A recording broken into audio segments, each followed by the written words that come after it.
the sea darkens. The voices of the wild are faintly white.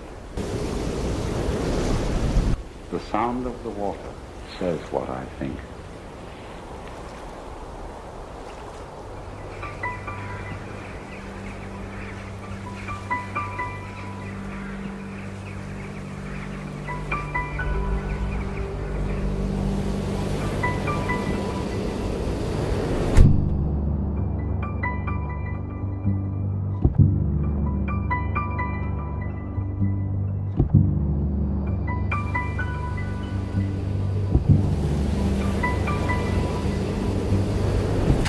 The image of the sea has been with me ever since.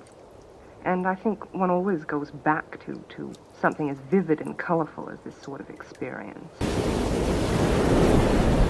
Sometimes